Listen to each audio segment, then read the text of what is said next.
قل هو الله أحد الله الصمد لم يلد ولم يولد ولم يكن له كفوا أحد.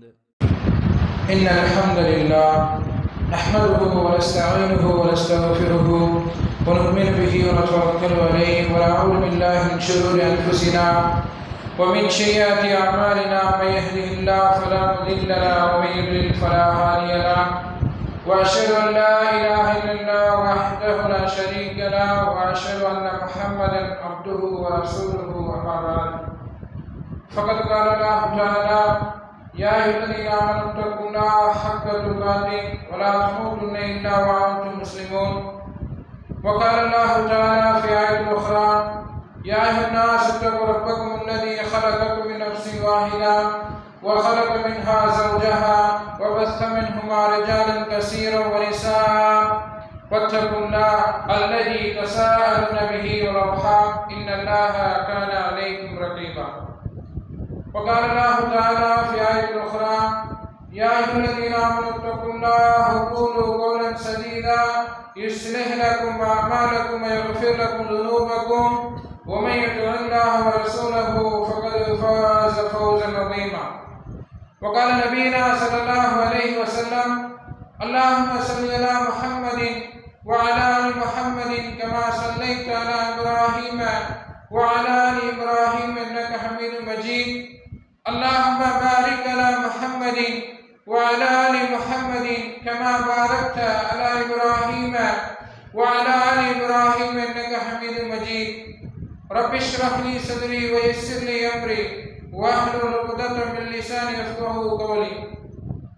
புகழும் புகழ்ச்சியும் ஏகியோனாகிய அல்லாஹ் ஒருவனுக்கே உரித்தாக்கி, அவனது அன்பும் அருளும் இவ்வுலகிற்கு இறுதியாக அனுப்பப்பட்ட முஹம்மது நபி ஸல்லல்லாஹு அலைஹி வஸல்லம் அவர்கள் மீதும், அன்னாரின் அடிச்சுவட்டை அப்படியே பின்பற்றி வாழ்ந்த உத்தம சத்திய சஹாபாக்கள், சஹாபிய பெண்மணிகள் மீதும், சாபிகள் மீதும், தபா தாபிகள் மீதும், மற்றும் இந்த அவையில் அமர்ந்திருக்கின்ற உங்கள் மீதும் என் மீதும், உங்களுடைய குடும்பத்தார் மீதும் என்னுடைய குடும்பத்தார் மீதும் என்றென்று நின்று நிலவுமாக.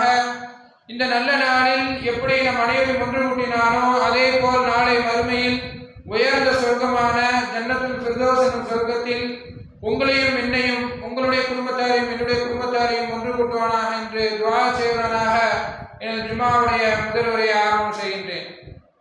அன்பார்ந்த சகோதரர்களே, இந்த உலகத்தில் வாழக்கூடிய முஸ்லிமான ஆண்களும் சரி பெண்களும் சரி உயர்ந்த ஒரு நோக்கத்தோடு வாழ்ந்து கொண்டிருக்கிறார்கள். என்ன நோக்கம்?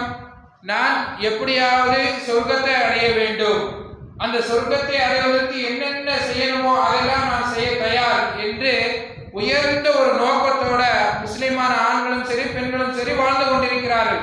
அந்த நோக்கத்தை நான் அடைய வேண்டும், அந்த நோக்கத்தை நான் அடைவதற்கு என்னென்ன அமல்கள்லாம் செய்ய வேண்டும் என்று அதாவது துடித்துக் கொண்டிருக்கிறார்கள். நாம் சொர்க்கத்தை எப்படியாவது அடையணும் அப்படின்னு சொல்லி அந்த சொர்க்கத்தை அடைவதற்கு நிறைய அமல்களை அல்லாஹ்வும் அல்லாஹ்வுடைய தூதர் ஸல்லல்லாஹு அலைஹி வஸல்லம் அவர்கள் சொல்லி காட்டியிருக்கிறார்கள்.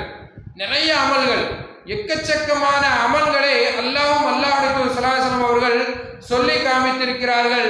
சொல்வது மட்டுமல்லாமல், இந்த அமல் செய்தால் இந்த நன்மை, இந்த அமல் செய்தால் இந்த கூலி உனக்கு கிடைக்கும், இந்த அமல் செய்தால் இவ்வளோ நன்மை என்ன செய்து கொள்ளலாம், பெற்றுக் கொள்ளலாம் என்று அல்லாஹ்வும் அல்லாஹ்வுடைய தூதர் ஸல்லல்லாஹு அலைஹி வஸல்லம் அவர்கள் சொல்லி காமித்திருக்கிறார்கள். இதெல்லாம் ஒரு பக்கம் இருந்தாலும் அல்லாஹ்வுடைய தூதர் ஸல்லல்லாஹு அலைஹி வஸல்லம் அவர்கள் பிரத்யேகமாக சிறப்பிற்குரிய பிரத்யேகமாக இந்த அமலை செய்தால் உனக்கு கண்டிப்பாக சொர்க்கம் நிச்சயம், சொர்க்கம் கட்டாயம் உனக்கு என்ன செய்துவிடும், கிடைத்து விடும் என்று சொல்லி அல்லாஹ்வுடைய தூதர் ஸல்லல்லாஹு அலைஹி வஸல்லம் அவர்கள் சொல்லி இருக்கிறார்கள். ஒரு 4 அமல், ரொம்ப கிடையாது, ஒரு 4 அமலை செய்தால் சொர்க்கம் கண்டிப்பாக அவனுக்கு என்ன செய்து விடும், கிடைத்து விடும். மற்ற அமல்கள்லாம் செய்தால் கூலி உண்டு, நன்மை உண்டு. ஆனால் ரசூல் ஸல்லல்லாஹு அலைஹி வஸல்லம் அவர்கள் பிரத்யேகமாக 4 அமல்களை நமக்கு என்ன செய்கிறார்கள், சொல்லி தருகிறார்கள்.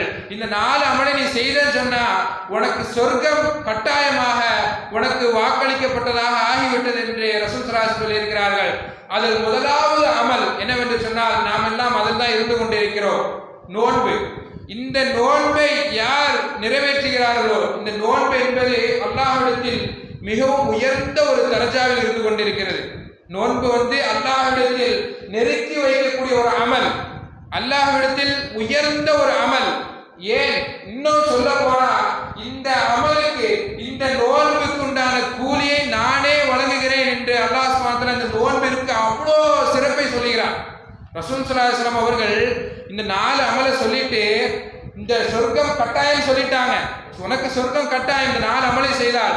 ஆனால் இந்த 4 அமலை சொர்க்கம் மட்டுமல்ல, ஏராளமான சிறப்பையும் இன்னும் சொல்லி இருக்கிறார்கள். இந்த 4 அமல் செஞ்ச சொர்க்கம். ஆனால் இந்த 4 அமலுக்கும் இன்னும் அதிகமாக ரசூல் ஸல்லல்லாஹு அலைஹி வஸல்லம் சிறப்பை சொல்லி இருக்கிறார்கள். முதலாவதாக இந்த நோன்பிற்குண்டான சிறப்பை பார்த்தீங்கன்னா எல்லாத்துக்குமே தெரியும். நோன்பு என்பது பாவத்திற்கு ஒரு பரிகாரமாக இருக்கிறது. பாவம் செய்வதற்கு ஒரு கேடயமாக, பாவத்திற்கு தடுக்கக்கூடிய ஒரு கேடயமாக இந்த நோன்பு என்ன செய்து அமைகிறது என்று அல்லாஹ்வுடைய தூதர் ஸல்லல்லாஹு அலைஹி வஸல்லம் சொல்லி இருக்கிறார்கள். இது முதல் சிறப்பு. இரண்டாவது சிறப்பு என்னவென்று சொன்னால், ஒருவன் நோன்பு வைத்திருக்கின்றான், அவனுடைய வாயிலிருந்து வரக்கூடிய வாடை இருக்கு பாருங்க, அந்த வாடை மற்றவர்கள் நுகர்ந்தார் என்று சொன்னா என்ன செய்வார்கள்? சலிப்படைவார்கள். என்னடா இது வாடை அப்படி சொல்லி சலிப்படைவாங்க. ஆனால் அந்த வாடை அல்லாஹ்விடத்தில் மிகவும் உயர்ந்ததாக இருக்கிறது. அல்லாஹ்வுடைய தூதர் ஸல்லல்லாஹு அலைஹி வஸல்லம் சொல்லியிருக்கிறார்கள், நோன்பாளிலிருந்து வாயிலிருந்து வரக்கூடிய வாடை இருக்கல்லவா, அது கஸ்தூரி வாடையை விட மிகவும் மேலானது. யாரிடத்தில்? அல்லாஹ்விடத்தில். எவ்வளவு பெரிய சிறப்பு! நோன்பு என்பது சொர்க்கத்திற்கு கொண்டு போய் சேர்த்துடும். ஆனால் அதிகப்படியாக சிறப்பை அல்லாஹ் சொல்லும் பொழுது இது பாவத்திற்கு ஒரு பரிகாரமாக அமைகிறது. அது மட்டுமல்ல, அதாவது நோன்பாளிகள் வாயிலிருந்து வரக்கூடிய வாடை கஸ்தூரி வாடையை விட மேலானது என்று அல்லாஹ்வுடைய தூதர் சொல்லி இருக்கிறார்கள். அது மட்டுமல்ல, குடும்பத்தில் ஏற்படக்கூடிய குழப்பங்கள், குழந்தைகள் மூலம் ஏற்படக்கூடிய குழப்பங்கள், அண்டை வீட்டார்கள் செய்யக்கூடிய குழப்பங்கள், இதிலிருந்து தடுக்கக்கூடிய ஒரு கேடயமாக, இதிலிருந்து பாதுகாக்கக்கூடிய ஒரு கேடயமாக இந்த நோன்பு அமைகிறது. ஹுதைஃபா ரலியல்லாஹு அன்ஹு அவர்கள் சொல்லுகிறார்கள், இந்த குழப்பங்களுக்கு எல்லாம் ஒரு கேடயமாக இந்த நோன்பு என்ன செய்கிறது? அமைகிறது என்று ரசூல் ஸல்லல்லாஹு அலைஹி சொன்னதாக ஹுதைஃபா ரலியல்லாஹு அன்ஹு அவர்கள் அறிவிக்கிறார்கள். அப்ப பாருங்க, நம்மளுக்கு எல்லா விதத்திலிருந்தும் பாதுகாக்கக்கூடிய ஒரு கேடயம் தான் என்னது? இந்த நோன்பு. இந்த நோன்பினுடைய கூலியை முழுமையாக பெற வேண்டும் என்று சொன்னால், அந்த சொர்க்கத்தை அடைய வேண்டும் என்று சொன்னால், இந்த நோன்பிற்கு உண்டான கண்ணியத்தை நாம் என்ன செய்ய வேண்டும்? கண்டிப்பான முறையில் கொடுத்தாக வேண்டும். வெறுமனே நோன்பு வச்சிருக்கா, ஆனால் அதற்குண்டான கண்ணியத்தை கொடுக்கல. கண்ணியம்னா என்ன? அதற்குண்டான அமல்கள், அதற்குண்டான தொழுகை, இபாதத்தான காரியங்கள் எதுவுமே செய்யல, வெறுமனே நோன்பு மட்டும் இருந்தான்னு சொன்னா அதுக்கு எந்த ஒரு கூலியும் எந்த ஒரு சிறப்பும் கிடைக்காது. இந்த சொர்க்கம் கண்டிப்பான முறையில் கிடைக்குன்னு சொல்றாங்க பாருங்க, அந்த சொர்க்கத்தை கூட அவனால் அடைய முடியாது. ஏன்?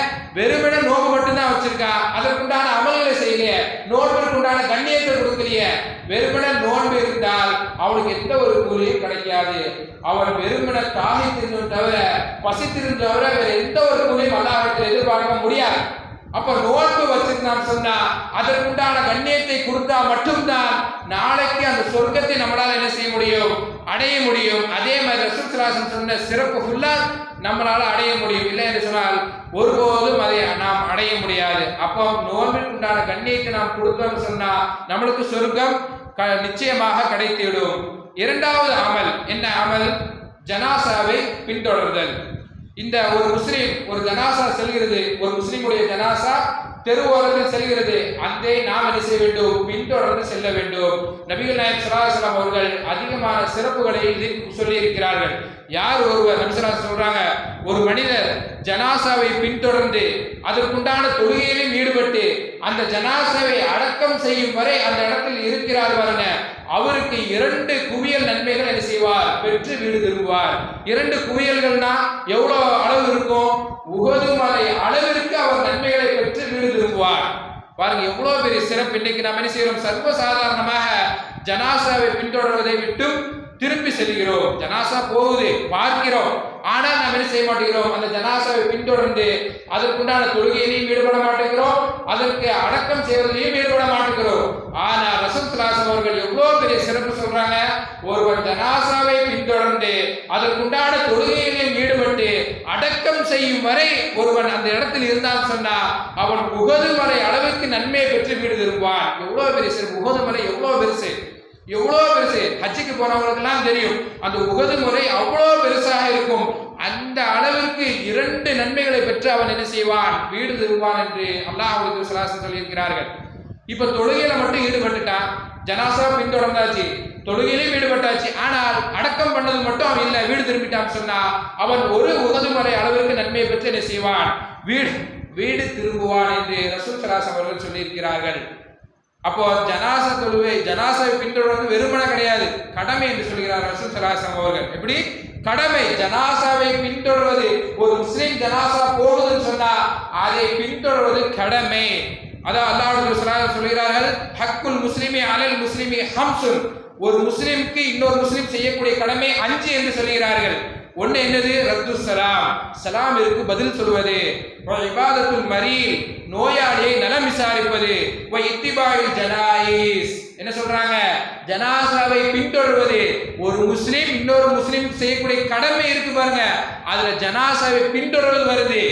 அப்ப ஜனாசாவை பின்தொடர்வது கடமை என்று ரசூல் ஸல்லல்லாஹு அலைஹி வஸல்லம் சொல்கிறார்கள். அடுத்து என்ன சொன்னா, இஜாபத்துல் தாவா சொல்றாங்க, அதாவது அழைப்புக்கு பதிலளிப்பது.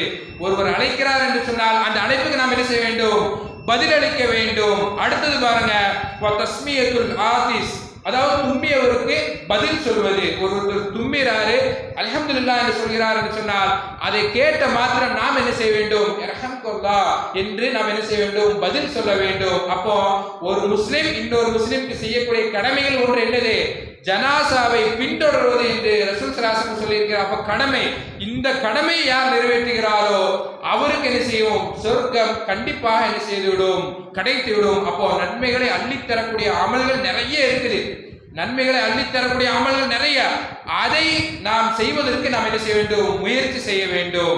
இது 2வது ஒரு அமல். 3வது அமல் என்னவென்று சொன்னால், பசித்தவருக்கு உணவளிப்பது.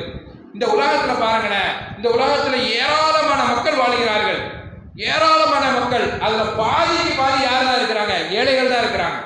ஏழ்மையில் வாழக்கூடியவர்கள் தான் அதிகமானவர்கள் இந்த உலகத்தில் வாழ்ந்து கொண்டிருக்கிறார்கள். நாமும் கண்கூடாக பார்க்கிறோம், சமூக வலைதளங்களிலும் சரி, நியூஸ் சேனல்களிலும் சரி, எல்லா விதத்திலும் நம்ம என்ன செய்கிறோம், ஏழைகளை பார்க்கிறோம். எந்த நிலைமையில பசிக்கும், ஆனால் பசிப்பதற்கு உணவு இல்லை, பசித்து அந்த உணவு சாப்பிடுவதற்கு உணவு இல்லை, தாகித்திருப்பார்கள், தாகத்தை அடைப்பதற்கு ஒரு தண்ணீர் இல்லை, இருக்க இடம் இருக்காது, பிளாட்ஃபார்ம்ல வாழ்ந்துட்டு இருப்பாங்க, ரொம்ப கஷ்டப்பட்டு என்ன செய்வாங்க, இந்த உலகத்துல வாழ்வாங்க. ஆனால் அவர்களை பார்த்துவிட்டு நம்ம என்ன செய்வோம், கடந்து செல்கிறோம். எத்தனை பேர் நம்ம பசித்து நம்மளை கேட்டு வந்தவர்களுக்கு நாம் கொடுத்திருப்போம், நினைத்து பாருங்கள். அடுத்த இடம் பாருங்க, வீட்டுக்கு வந்து எனக்கு பசிக்குது, எனக்கு சோறு கொடுங்க, ஏதாவது இருந்தா கொடுங்க, எனக்கு தாகமா இருக்கு, தண்ணீர் கொடுங்க. எத்தனை பேர் நம்மளோட வீட்டு வாசல்ல கதவு தட்டி நின்றுப்பாங்க, எத்தனை பேர் நின்றுப்பாங்க. அத்தனை பேர் நம்ம தண்ணீர் கொடுத்திருப்போமா, உணவை கொடுத்திருப்போமா, இல்லையே. அடுத்த இடம் பாருங்க, இன்றைக்கு சில்லறை இல்லை, எங்க வீட்டிலேயே சாப்பாடு இருக்கும், இருந்தாலும் அவருக்கு கொடுப்பதற்கு மனப்பறவை இல்லையே. எத்தனை பேர் இன்னைக்கு விரட்டி அடிச்சிருப்போம், சகித்து கொண்டு அடுத்த இடம் பாருப்பா அப்படின்னு சொல்லியிருப்போம். பசித்தவருக்கு, பசித்து நம்ம வீட்டு வாசல வந்து கதவு தட்டின ஒரு நபருக்கு நாம் என்ன செய்ய முடியவில்லை, ஒரு வேளை சோறு கொடுக்க முடியவில்லை. ஆனால் நபிகள் நாயகம் ஸல்லல்லாஹு அலைஹி வஸல்லம் சொன்னார்கள், பசித்தவருக்கு என்ன செய்யுங்கள், உணவளியுங்கள் என்று ரசூல் ஸல்லல்லாஹு அலைஹி வஸல்லம் சொல்லி இருக்கிறார்கள். அப்போ பசித்தவருக்கு நாம் என்ன செய்ய வேண்டும், உணவளிக்க வேண்டும். சஹாபாக்கள் இருக்காங்க பாருங்க, எவ்வளோ பெரிய பாக்கியசாலிகள் தெரியுமா, அமல்களை அந்த அளவுக்கு முந்தி செய்வாங்க. ஒரு அமலை சொல்வதற்கு முன்னால் அந்த அமலை செய்வதற்கு முன்வருவார்கள் சஹாபாக்கள். இன்னைக்கு நாம பசித்தவருக்கு என்ன செய்ய மாட்டோம், உணவளிக்க மாட்டோம். நம்மளுடைய வீட்டை தேடி வராங்க, ஆனா உணவளிக்க மாட்டோம். ஆனா ஒரு சம்பவத்தை பாருங்க, அபூபக்கர் ரலியல்லாஹு அன்ஹு அவர்கள் பசிக்குது, வீட்டுல ஒண்ணுமே இல்லை, சரி ரசூலுல்லாஹ் கிட்ட போவோம், பைத்துல் மால்ல ஏதாவது எடுத்து கொடுப்பாங்க, அதை சாப்பிடுவோம், அதை சாப்பிட்டு நம்மளுடைய வயிற்றை நிறைத்துக் கொள்வோம் சொல்லி அபூபக்கர் நாங்க வராங்க. தூரத்துல ஒரு நபர் வருகிறார், யார் என்று பார்த்தால் உமர் இல்லாம வராங்க. அப்போ உமர்லாம் கேட்குறாங்க, நீங்க எங்க போறீங்க அப்படின்னு கேட்கும் பொழுது, எனக்கு ரொம்ப பசிக்குது, அதனால தான் ரசூல் ஸல்லல்லாஹு அலைஹி வஸல்லம் கேட்க போறேன், ஏதாவது பைத்துல் மால்ல ஏதாவது இருந்தா பசி தீர்க்க போறேன். ஆமா நீங்க எதுக்கு வெளியே வந்தீங்கன்னு உமர்லாவோட பார்த்து கேட்கும் பொழுது, உங்களை எந்த பசி வெளியேற்றுச்சோ அதுதான் என்னையும் வெளியேற்றுச்சு, வாங்க நம்ம 2 பேரும் போய் கேட்போம் அப்படின்னு போறாங்க. இவங்க 2 பேரும் போறதுக்கு முன்னாடி அங்கிருந்து ரசூல் ஸல்லல்லாஹு அலைஹி வஸல்லம் வந்துடுறாங்க. யார் சொல்ல நீங்க ஏன் வெளியே வந்தீங்கன்னு கேட்கும் பொழுது, உங்க 2 பேரை எதை வெளியேற்றிச்சோ அதுதான் போய் என்னையும் வெளியேற்றிச்சு, பசிக்குது, வாங்க யார்கிட்டயா போய் நம்ம என்ன செய்வோம், உணவு கேட்போம் அப்படின்னு சொல்லி ஒரு சஹாபியோட வீட்டு வாசலை போய் கதவை தட்டுறாங்க. இந்த மாதிரி எங்களுக்கு பசிக்குது, உணவு இருந்தா கொடுங்க. யாருங்க? யாரு? அல்லாஹ்வுடைய தூதர். அல்லாஹ்வுடைய தூதருக்கு பசி எடுக்குது. மதீனாவுடைய தலைவர் அவர்கள் பசி எடுக்குன்னு சொல்லி ஒரு வீட்டு வாசல்ல போய் நிக்கிறாங்க. நின்று அவர்கள் இல்லைங்க யார சொல்ல, எங்களுக்கே சாப்பாடு இல்லை, நீங்க போயிட்டு வாங்க, அடுத்த இடம் அப்படி சொன்னாங்களா? இல்ல, அவர்களுக்கு இல்லாட்டாலும் பரவாயில்லை, ரசூல் ஸல்லல்லாஹு அலைஹி வஸல்லம் உள்ள கூப்பிடுறாங்க, 3 நபர்களையும் உள்ள கூப்பிட்டு இங்க உட்காருங்க அப்படி சொல்லி காக்க வச்சாங்களா? காக்கவும் வைக்கல. ஒரு பேர்த்தமல கொலையை இந்தாங்க யார சொல்ல, இதை நீங்க சாப்பிட்டுட்டு இருங்க, நான் உணவை தயாரித்துட்டு உங்களை கூப்பிடுறேன். பாருங்க, பசித்து இருக்குது, அவர்களை காக்க வைக்கவும் இல்லை. ஒரு பேர்த்தமல கொலையை என்ன செய்கிறார்கள், ரசூலுல்லாஹ்ட்ட கொடுத்துட்டு இதை நீங்க சாப்பிட்டுருங்க, நான் உணவை தயாரித்து உங்களை என்ன செய்யறேன், கூப்பிடுறேன்னு சொல்லி அவர்கள் ஒரு ஆட்டை அறுத்து அவர்களுக்கு உணவு கொடுக்கிறார்கள். இவ்வளவு பெரிய பாக்கியசாலி பாருங்க. ஒரு அமலை செய்வதற்கு முன்வருகிறார்கள் சஹாபாக்கள். தன்னுடைய வீட்டை கதவை தட்டிட்டார்கள், எனக்கு உணவு வேணும், எனக்கு பசிக்குது, உணவு இருந்தா கொடுங்க. அவர்களை வெறுமனே அனுப்புவதற்கு மனம் வரவில்லை சஹாபாக்களுக்கு. சஹாபாக்கள் கொடுத்தார்கள். ஒருத்தருக்கு மட்டும் ஒரு 3 நபரையும் உள்ள கூப்பிட்டு உட்காருங்க, நான் சமைச்சிட்டு வந்து உங்களை கூப்பிடுறேன்னு சொல்லி அவர்களுக்கு என்ன செய்கிறார்கள், உணவு கொடுக்கிறார்கள். அப்ப சஹாபாக்கள் எந்த அளவுக்கு உயர்ந்திருக்காங்க பாருங்க. அது மட்டுமல்ல, வேற ஒருத்தரோட விருந்தாளி, ரசூலுல்லாஹ்வுடைய விருந்தாளி, இவர் நான் உணவு கொடுக்கிறேன் யார் ரசூலுல்லாஹ் அப்படி சொல்லி கூட்டி வந்து அவர்களுக்கு இல்ல, வீட்டுல அவர்களுக்கு இல்ல, பிள்ளைகளுக்கு கிடையாது, மனைவிக்கு கிடையாது சாப்பாடு, ஆனால் வந்த விருந்தாளிக்கு என்ன செய்கிறார்கள், உணவு கொடுக்கிறார்கள். அவர் பசித்திருக்கிறார், நான் என்ன செய்வேன் அவருக்கு, ஏன்னா ரசூலுல்லாஹ்வுடைய விருந்தாளி, அவர் என்னை நம்பி வந்து விட்டார், நான் என்ன செய்வேன் அவருக்கு உணவு கொடுப்பேன் என்று சொல்லி இவர்கள் பட்டினியாக இருந்தோம், தன்னுடைய குழந்தை பட்டினியாக அழுதும் அவர்கள் கொடுக்காமல் அந்த விருந்தாளிக்கு கொடுக்கிறார்கள். அப்ப எந்த அளவுக்கு சஹாபாக்கள் அமல்களில் போட்டி செஞ்சிருக்காங்க பாருங்க. அப்ப நாம் எம்மாத்திரமாக இருக்க வேண்டும்.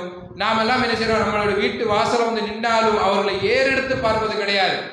அவர்களை ஏறெடுத்து பார்க்காமல் சில்லறை இல்ல போயிட்டு வா, சாப்பாடு இல்ல போயிட்டு வா, அடுத்த இடம் பாரு, மூஞ்சு சுழிச்சுக்கிட்டு சொல்லுகிறோம்.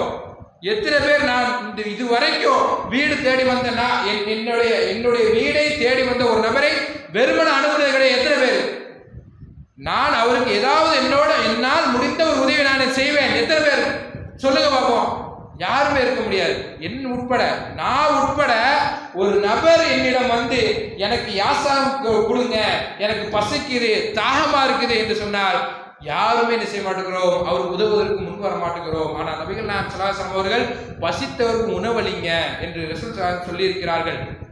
எத்தனையோ ஏழைகள், நம்மளுக்கு இது ரமலான் மாசம் பரக்கத்துக்குரிய மாதம், இந்த மாதத்தில் நாம் என்ன செய்ய வேண்டும், அதிகமான முறையில் நம்ம என்ன செய்ய வேண்டும், அவர்களுக்கு உதவி செய்ய வேண்டும். நிறைய பேர் நம்மளோட வீட்டை தேடி வருவாங்க, நம்மளை தனிப்பட்ட முறையில் அழைப்பாங்க, நம்மளை தனிப்பட்ட முறையில் கண்காணித்து என்ன செய்வார்கள், எனக்கு ஏதாவது கொடுங்களேன், எனக்கு ஏதாவது செய்யுங்க, பசிக்குது, என்னுடைய பிள்ளை பசியால் அழுவுது, ஏதாவது உதவி செய்யுங்க என்று கேட்கும் பொழுது நாம் என்ன செய்யக்கூடாது, வெறுமன அவர்கள் விட்டு விடாமல் நம்மளால் முடிந்த ஒரு உதவி ஏதாவது என்ன செய்ய வேண்டும், செய்ய வேண்டும்.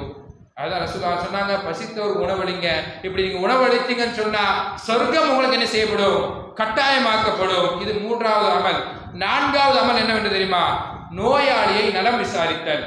இன்னைக்கு எத்தனை பேரு நோயாளியை நலம் விசாரிக்க சென்றிருப்போம், நினைத்து பாருங்க. நம்மளுடைய அண்ணன் தம்பி, நம்மளுடைய உம்மா அப்பா, நம்மளுடைய அக்கா தங்கச்சி காய்ச்சல்ல கிடப்பாங்க, ஆனா எட்டி கூட பார்க்க மாட்டோம். ஏன், அவனுடைய நோய் எனக்கு தொற்றுவிடும், அவன் ஆஸ்துமால இருப்பான், அவன் சிக்கன் குனியால இருப்பான், அவரை பார்ப்பதற்கு சொந்த அண்ணன், சொந்த தம்பி, சொந்த அண்ணன் நோய்வாய்ப்பட்டு வீட்டில் இருக்கும் பொழுது அவன் தம்பி என்ன செய்ய மாட்டான், போய் பார்க்க மாட்டான். ஏன், அவனுடைய நோய் எனக்கு தொற்றுவிடும், அவனை பார்க்க போனா ஏதாவது வாங்கிட்டு போகணும், செலவாயிடும், இப்படின்னு சொல்லி பின்வாங்கக்கூடியவர்களாக இருந்து கொண்டிருக்கிறார்கள். அந்த முஸ்லீமுக்கு செய்யக்கூடிய 5 கடமை இருக்கு பாருங்க, அதுல ஒண்ணு இதுதான், நோயாளியை நலம் விசாரிப்பது.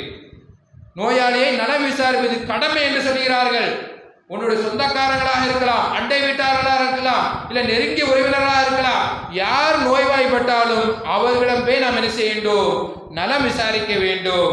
அவர்களிடம் போய் ஆறுதலான முறையில பேச வேண்டும்.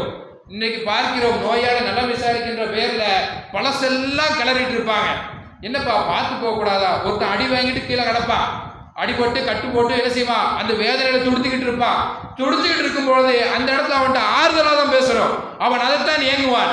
என்னிடம் வந்து யாராவது ஆறுதலா பேச மாட்டாங்களா, 4 வார்த்தை நல்ல முறையில் பேச மாட்டாங்களா என்று அந்த நோயாளி நினைப்பான். ஆனால் இவர் போய்கிட்டு என்ன செய்வான் தெரியுமா, ஏன்ப்பா பார்த்து போக கூடாதா, இன்னைக்கு இப்படிதான் வராங்க, அடிச்சு போட்டு போயிடுறாங்க, நம்மளோட உயிருக்கு தான் ஆபத்து, இன்னைக்கு யாருக்கு வேதனை, உனக்கு தான் வேதனை, பெற்றோருக்கு வேதனை, இப்படி சொல்லி அவரோட வேதனை கூட்டத்தான் வழி பார்ப்பாங்க. அப்படி செய்யக்கூடாது. அவர்களிடம் போய் ஆறுதலான முறையில அல்லாஹ் உனக்கு ஷிஃபா தருவான், அல்லாஹ் உனக்கு நல்ல பரிபூர்ணமான குணத்தை கொடுப்பா என்று ஆறுதலான முறையில் நாம் என்ன செய்ய வேண்டும், அவரிடம் பேச வேண்டும். நபிகள் நாயகம் ஸல்லல்லாஹு அலைஹி வஸல்லம் அவர்கள் அதுக்கும் சிறப்பு சொன்னார்கள். தனிப்பட்ட முறையில் அந்த சொர்க்கம் கடமை அது வேற, ஆனால் அதிகப்படியான சிறப்பை ரசூல் ஸல்லல்லாஹு அலைஹி வஸல்லம் அவர்கள் என்ன செய்தார்கள், நோயாளி நலம் விசாரிக்க சென்றவர் அவர் வீடு திரும்பும் வரை அவர் என்ன செய்து கொண்டிருப்பார் தெரியுமா, சொர்க்கத்தில் உள்ள கனிகளை அவர் என்ன செய்து கொண்டிருப்பார், பறித்துக் கொண்டிருப்பார். எவ்வளவு பெரிய சிறப்பு! சொர்க்கத்து அவர் நலம் விசாரித்து வீடு திரும்பும் வரை, அந்த வீட்டிலிருந்து வெளியேறும் வரை அவர் என்ன செய்து கொண்டிருப்பார், சொர்க்கத்தினுடைய கனிகளை என்ன செய்து கொண்டிருப்பார், பறித்து கொண்டிருப்பார். அது மட்டுமா, வேறொரு ஹதீஸ்ல சொல்லும் பொழுது ஒரு அடியார், ஒரு மனிதர் ஒரு நோயாளி நலம் விசாரிக்க சென்றிருக்கிறார். அவர் காலையில சென்றார் என்று சொன்னார், அவருக்கு காலையிலிருந்து மாலை வரை 70,000 மலக்குமார் என்ன செய்கிறார்கள், பிரார்த்தனை செய்து கொண்டிருக்கிறார்கள். எப்படி ஒருவர் நோயாளியை நலம் விசாரிக்க காலையில் செல்கிறார், அவருக்கு மாலை வரை அந்த 70,000 மலக்குமார்கள் அவர்களுக்காக என்ன செய்கிறார்கள், துஆ செய்கிறார்கள். ஒரு மனிதர் மாலை நேரத்தில் நோயாளி நலம் விசாரிக்க செல்கிறார், அவருக்கு காலை நேரம் வரை, மாலை நேரத்திலிருந்து காலை நேரம் வரை 70,000 மலக்குமார்கள் அவர்களுக்காக பிரார்த்தனை செய்கிறார்கள். எவ்வளவு பெரிய சிறப்பு! இந்த சிறப்பை நாம் என்ன செய்கிறோம், நடுவு விட்டு கொண்டே இருக்கிறோம். இந்த சிறப்புலாம் நம்மளுக்கு கிடைக்க வேண்டும் என்று சொன்னால் நாம் என்ன செய்ய வேண்டும், இந்த அமல்களை செய்ய வேண்டும். இந்த அமல்களை செய்தால், இந்த 4 அமல்களையும் தொடர்ச்சியாக ஒரு நபர் செய்தார் என்று சொன்னார், ஒரு நாளில் செய்தார் என்று சொன்னால் அவருக்கு சொர்க்கம் கடமை, கட்டாயம் அவருக்கு கிடைத்து விட்டது என்று நபிகள் நாயகம் ஸல்லல்லாஹு அலைஹி வஸல்லம் சொல்கிறார்கள். யாருடைய மூலமாக அறிவிச்சாங்க ரசூல் ஸல்லல்லாஹு அலைஹி வஸல்லம் அவர்கள்? ரசூல் ஸல்லல்லாஹு அலைஹி வஸல்லம் கேட்கிறாங்க, ஒரு சம்பவத்தை பாருங்கள். ரசூலுல்லாஹ் கேட்கிறாங்க, இன்னைக்கு காலையில யார் நோன்பாளியாக காலை பொழுது அடைந்தார் என்று கேட்கும் பொழுது உடனே ஒரு கை ஓங்குது. யார சொல்ல, நான் நோன்பாளியாக காலை பொழுது அடைந்தேன் என்று கை ஓங்குது. சரி, ஓகேப்பா அப்படிங்கிறாங்க. 2வது ஒரு கேள்வி கேட்கிறாங்க, இன்னைக்கு யாருப்பா ஜனாசாவை பின்ட்டு வந்ததுன்னு கேட்கிறாங்க. யார சொல்ல, அதே கை திரும்பி ஓங்குது. யார சொல்ல, நான் ஜனாசாவை பின்ட்டு வந்தேன்னு சொல்லி அதே கை திரும்பி ஓங்குது. 3வது ஒரு கேள்வி கேட்கிறாங்க, இன்னைக்கு யாருப்பா நோயாளியை நலம் விசாரித்தது, மீண்டும் அதே கை ஓங்குது. யார சொல்லா, அப்படியா? 4வது ஒரு கேள்வி கேட்கிறாங்க, இன்னைக்கு யாரு பசித்தவருக்கு உணவளித்தது அப்படின்னு கேட்கும் பொழுது யார சொல்லா, நான் அதே கை திரும்பி. 4 கேள்விகளுக்கும் ஒரே கை ஓங்கி 4 கேள்விக்கு 4 பதிலும் ஒரே ஆள் சொல்றாங்க. யாரு? அவர்தான் ஹலீஃபா, முதல் ஹலீஃபா அபூபக்கர் சித்திக் ரலியல்லாஹு அன்ஹு அவர்கள். இவர்கள் 4 கேள்விகளுக்கும் யார் ரசூலுல்லாஹ், நான் இன்னைக்கு அதை செஞ்சேன், நான் இன்னைக்கு நோன்பாளியா காலை பொழுது அடைந்த 4மே ஒரே நாள்ல செய்யறாரு. அதை கேட்ட உடனே ரசூல் ஸல்லல்லாஹு அலைஹி வஸல்லம் சொல்கிறார்கள், இந்த 4ஐயும் எந்த ஒரு மனிதர் ஒரே நாளில் செய்கிறாரோ அவருக்கு சொர்க்கம் கட்டாயம் என்று சொல்லிவிட்டார்கள். அவர்கள் சொர்க்கம் நுழையாமல் இருப்பதில்லை, அவர்கள் சொர்க்கம் நுழைந்து விட்டார் என்று ரசூல் ஸல்லல்லாஹு அலைஹி வஸல்லம் அவர்கள் சொல்கிறார்கள். பாருங்க, அபூபக்கர் சித்திக் ரலியல்லாஹு அன்ஹு எந்த அளவுக்கு அமல்ல முந்துறாங்க தெரியுமா? யாருமே அவர்களுடைய அமலை முந்த முடியாது, அவர் தான் ஃபர்ஸ்ட் இருப்பாங்க. எந்த அமல்னாலும் எந்த நன்மைனாலும் அபூபக்கர் சித்திக் ரலியல்லாஹு அன்ஹு மட்டும்தான் முன்னாடி நிற்பாங்க. ஒரு நாள் உமர்லாம் வந்து எப்படியாவது அபூபக்கர் சித்திக்கை நம்ம என்ன செஞ்சிடணும், அமல்லையும் சரி நன்மையும் சரி முந்தி விடணும் என்று சொல்லி நினைக்கிறார்கள். ஆனால் ஒருபோதும் அது நடக்கவில்லை. அபூபக்கர்லாம் முந்தி போய்கிட்டே இருக்காங்க. அவர்கள் நன்மை செய்யற மாதிரி வேறு யாரும் செய்ய முடியாது, அவர்கள் அமல்களை செய்யும் மாதிரி யாரும் செய்ய முடியாது. அந்த அளவுக்கு போட்டி போட்டு அபூபக்கர் சித்திக் அவங்க செய்யறாங்க. அவங்க மட்டுமல்ல, எல்லா சஹாபாக்களும் எல்லா அமல்களையும் போட்டி போட்டு என்ன செய்வார்கள். எதற்காக? அந்த சொர்க்கத்தை நான் அடைய வேண்டும், அல்லாஹ்வுடைய முகத்தை நான் பார்க்க வேண்டும் என்பதற்காக. அப்ப நாமும் என்ன செய்ய வேண்டும், இந்த 4 அமல்களையும் சரி மற்ற ஏனைய அமல்களையும் சரி சரிவர என்ன செய்ய வேண்டும், நிறைவேற்ற வேண்டும். ஏன்? நம்மளுக்கு சொர்க்கம் வேண்டும், அல்லாஹ்வுடைய முகத்தை பார்க்க வேண்டும், நரகத்திலிருந்து எப்படியாவது தப்பிக்க வேண்டும் என்றால் எல்லா அமல்களையும் ரசூல் ஸல்லல்லாஹு அலைஹி வஸல்லம் என்னென்ன அமல்கள் எல்லாம் சொன்னார்களோ அந்த அமல்களை செய்ய வேண்டும். பிரத்யேகமாக இந்த 4 அமல்களை நமக்கு சொல்லி தந்திருக்கிறார்கள். இந்த 4 அமல்களை யாருக்கு செய்ய சக்தி இருக்குதோ, யாருக்கு செய்ய வாய்ப்பு கிடைச்சதோ அதை செஞ்சிருங்க. ஒரே நாள்ல யார் இந்த 4 அமலையும் செய்கிறார்களோ அவர்களுக்கு சொர்க்கம் கட்டாயம் என்று நபிகள் நாயகம் ஸல்லல்லாஹு அலைஹி வஸல்லம் சொல்லியிருக்கிறார்கள். ஆகவே அன்பார்ந்த சகோதரர்களே, நாம் என்ன செய்ய வேண்டும்? இந்த 4 அமல்களையும் சரி, ஏனைய அமல்களையும் சரி, நல்ல முறையில் அல்லாஹ் ஸல்லல்லாஹு அலைஹி வஸல்லம் எந்த முறையில் நமக்கு சொல்லி தந்தார்களோ அந்த முறையில் அமல் எல்லாம் செய்து நாளைக்கு வெற்றி பெறக்கூடிய மக்களாக நம் அனைவரும் ஆக்கி பெறுவானாக. அல்ஹம்துலில்லாஹ் வஸ்ஸலாத்து வஸ்ஸலாமு அலா ரசூலில்லாஹ் வ அலா ஆலிஹி வ ஸஹ்பிஹி வ மன் வலா. அன்பார்ந்த சகோதரர்களே, ஜும்ஆவுடைய முதல் உரையில் சொர்க்கம் கடமையாக்கும் 4 அமல்களை பற்றி என்ன செய்தோம் பார்த்தோம். அந்த 4 அமல்களை நம்ம என்ன செய்ய வேண்டும். அப்படி செய்தால் நம்மளுக்கு என்ன செய்யப்படும்? சொர்க்கம் கடமையாக்கப்படும். அன்பார்ந்த சகோதரர்களே, அடுத்தபடியாக நாம் எல்லாம் ஒரு ரமலானுடைய மாதத்தில் அமர்ந்திருக்கின்றோம். ஒரு பாக்கியம் பொறிந்த ரமலான் மாதம், ஒரு அருள் பொறிந்த ரமலான் மாதம், நமக்கு நன்மைகளை அள்ளி தரக்கூடிய ஒரு மாதம் என்று சொன்னால் இந்த ரமலானுடைய மாதம். இந்த மாதத்தில் நபிகள் நாயகம் ஸல்லல்லாஹு அலைஹி வஸல்லம் அவர்கள் ஏனைய மாதங்களை விட இந்த மாதத்தில் காற்றை விட அதிகமாக வாரி வழங்கக்கூடியவர்களாக என்ன செய்வார்கள்? இருப்பார்கள். மக்களிலேயே வாரி வழங்கக்கூடிய வள்ளல் என்று சொன்னால் அவன் நபிகள் நாயகம் ஸல்லல்லாஹு அலைஹி வஸல்லம் மட்டும்தான். அப்படி ஏனைய நாட்கள் செய்கின்ற அமல்களை விட இந்த நாட்களில் என்ன செய்வார்களாம்? அதிகமாக உதவி கரங்களை செய்வார்களாம், தர்மம் செய்வார்களாம், காற்றை விட. ஏன்? அந்த ரமலானுடைய மாதத்தில் ஜிப்ரீல் அலைஹிஸ்ஸலாம் அவர்கள் வந்து அவர்களுக்கு என்ன செய்வார்களாம்? அது வரைக்கும் என்ன குர்ஆன் இறக்கப்பட்டதோ அது வரைக்கும் என்ன செய்வார்களாம்? ஓதி காமிச்சு செல்வார்களாம். இதை அடிப்படையாக வைத்து ரசூல் ஸல்லல்லாஹு அலைஹி வஸல்லம் என்ன செய்வார்களாம்? அதிகமாக தான தர்மங்கள், உதவிகளை என்ன செய்வார்களாம். அப்ப நமக்கும் அந்த ஒரு வாய்ப்பு கிடைச்சிருக்குது. இந்த ரமலானுடைய மாதத்தில் ஒரு வாய்ப்பு நம்மளுக்கு கிடைச்சிருக்குது. என்ன? காயில்பட்டினம் அல் மாஹிர் குர்ஆன் மனன பள்ளி ஒரு இயங்கிட்டு வருகிறது. அதில் அதிகமான குழந்தைகள் என்ன செய்கிறார்கள்? மார்க்க கல்வியை பயின்று வருகிறார்கள், குர்ஆனை மனனம் செய்து வருகிறார்கள். அந்த பள்ளியில் இருந்து நம்மளுக்கு என்ன செய்கிறார்கள்? உதவி கேட்டு நம்மளை நாடி வந்திருக்கிறார்கள். நாம் என்ன செய்ய வேண்டும்? அவர்களுக்கு என்ன செய்ய வேண்டும்? உதவி செய்ய வேண்டும். ரசூல் ஸல்லல்லாஹு அலைஹி வஸல்லம் மாதத்தில் அதிகமாக தான தர்மங்கள் செய்திருக்கிறார்கள். நாமும் அதை அடிப்படையாக கொண்டு நமக்கு ஒரு வாய்ப்பு கிடைச்சிருக்கு. நம்ம தேடி போய் செய்ய வேண்டியதில்லை, நம்மளை தேடி வந்திருக்குது. அப்ப நாம் என்ன செய்ய வேண்டும்? அந்த மக்களுக்காக, அந்த குழந்தைகளுக்காக, அந்த மாணவர்களுக்காக நாம் என்ன செய்ய வேண்டும்? உதவி செய்ய வேண்டும். நம்மளை நாடி வந்திருக்கிறார்கள், அல்லாஹ்வுடைய கல்வியை படிக்கிறார்கள், அல்லாஹ்வுடைய வேதத்தை மனசுல சுமந்துகிட்டு இருக்கிறாங்க. அந்த குழந்தைகளுக்கு நாம் என்ன செய்ய வேண்டும்? நம்மளால முயன்ற ஒரு உதவி நாம் என்ன செய்யணும்? கொடுக்க வேண்டும். இந்த வார ஜுமா வசூல் வாலி கொண்டு வருவாங்க. உங்களால் முடிந்த ஒரு உதவி அந்த குழந்தைகளுக்காக செய்யுங்க. அவர்களுக்கு இந்த ஜும்மாவுடைய பொருளாதாரத்திலிருந்து சரிபாதி அவர்களுக்கு என்ன செய்யப்படும்? கொடுக்கப்படும். ஆகவே நாம் என்ன செய்யணும்? அதிகமாக உதவி செய்யக்கூடிய மக்களாக நம் அனைவரும் ஆக்கிரமிப்பானாக.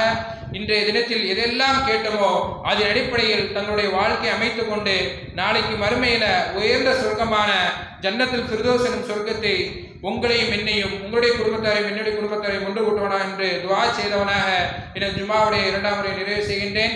யா அய்யுஹல்லதீன ஆமனு தக்குல்லாஹ வகூலு கௌலன் சதீதா யுஸ்லிஹ் லக்கும் அஅமாலக்கும் வயக்ஃபிர் லக்கும் ذுனூபக்கும் வ மன் யுத்திஇல்லாஹ வ ரசூலஹு ஃபகத் ஃபாஸ ஃபௌஸன் அதீமா.